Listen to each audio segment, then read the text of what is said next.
It's the Whiskey Wizard.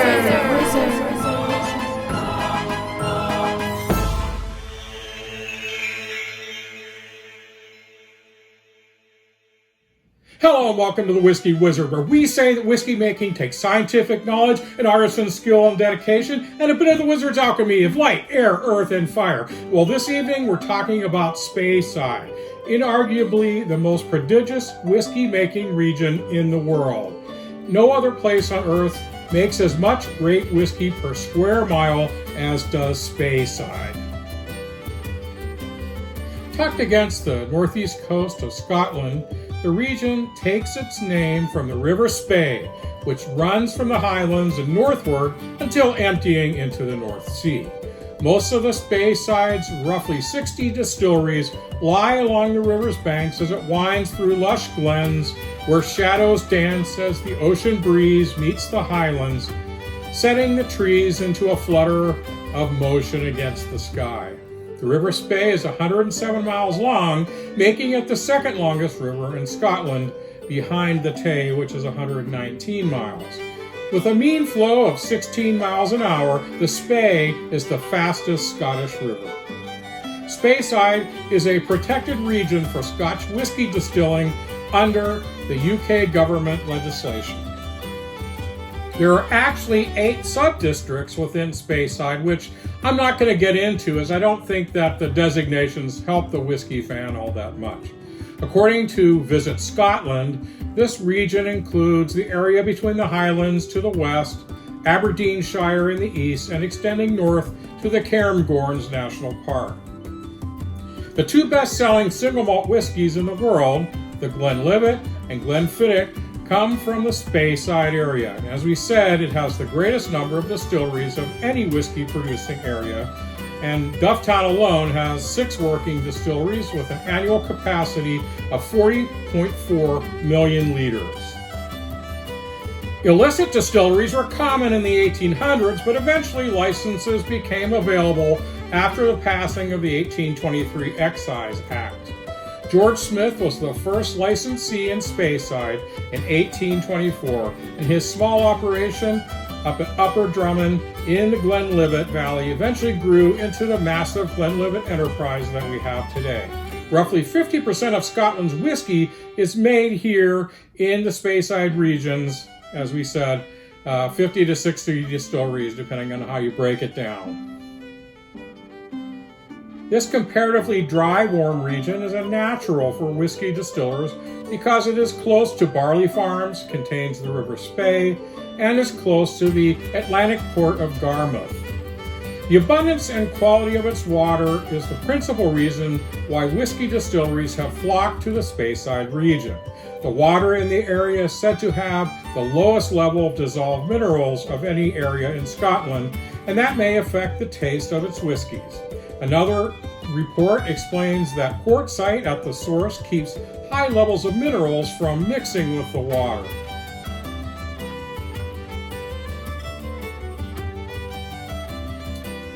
The region's whiskeys have a fruity nature, ranging from ripe pears to sultanas, and some exhibit sweet caramel and fruity notes. The use of peat is not common in Speyside, and so many of these whiskeys are not smoky, featuring notes of sweet nut, apple, honey, vanilla, and Caribbean spices instead. And I think this is why the Balvenie rum cask finished whiskey works so well. In addition to providing jobs and income for barley farmers and distillery employees in the region, whiskey production, of course, has helped improve tourism. Hotels and other businesses with tourism related to the whiskey business have thrived. All regions that produce Scotch whiskey benefit, of course. The Scotch Whisky Association estimated in 2019 that whiskey tourism in Scotland generates about £68.3 million per year. The association also stated that the industry supported 40,000 jobs and accounted for over £4 billion in exports for Scotland. The specific benefits for Speyside were not provided. As we'll note again in a future Whiskey Wizard, the region hosts an annual whiskey festival known as Spirit of Speyside. Scotland's Malt Whisky Trail is a tourism initiative featuring 7 working Speyside distilleries, a historic distillery, Dallas Dew, now a museum, and the Speyside Cooperage. Tourism in the Moray Speyside area has been increasing significantly, primarily because of the appeal of malt whiskey. Not too long ago, I hiked with some friends along the Speyside Trail from Buckie on the north coast southward up into the Highlands and back down again. The trail often wound along the forest-lined Spey, crossing it occasionally, and I noted that its waters were dark and vegetal-looking, and despite the popular misconception, it's not the source of the region's water for whiskey. It is the springs that flow from the upper reaches of the local granite hills towards the river that serve to supply a crystal-clean flow to the local whiskey operations. Anyway, I remembered we'd stop for a rest here and there along the trail and watch the distillery workers at their tasks, prepping and preparing barrels and rolling them into the distillery for filling. It really was one of my dream trips of a lifetime. Many Scotch drinkers who prefer something softer but with a buttery richness choose Speyside single malts. While there is a wide range of characters, most lack peat or smoke and emphasize the malt, with sweet fruit and vanilla-rich caramel tones. Speyside whiskies are often revered for their elegance and refined qualities. The Macallan is known for producing rare and award-winning whiskies that are often aged in multiple cask finishings with port, sherry, and a range of other cask type of special wines and spirits.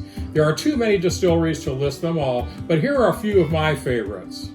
The Balvenie, Dalwhinnie, Cragganmore, Glenfarclas, Glenrothes, and Inchgower. Of course, I can't leave out Glenlivet, which was my first introduction to Scottish single malt whiskies, and as such, it will always hold a special place in the Whiskey Wizard's heart. All malt whiskey lovers have a little Speyside spirit in them, I say. If I had to pick only one region I love most in terms of its whiskey, it'd actually be Islay, as some of you know. But admittedly, these Islay spirits, with their bold, smoky, peaty flavor, take some getting used to, and I don't always even crave something with so much phenol content. And it seems there is a softer, predictable, rich drinkability you find in many a Speyside whiskey. It seems like they blend the best of Scottish raw materials together for an exceptional synergy of balanced, finished flavors.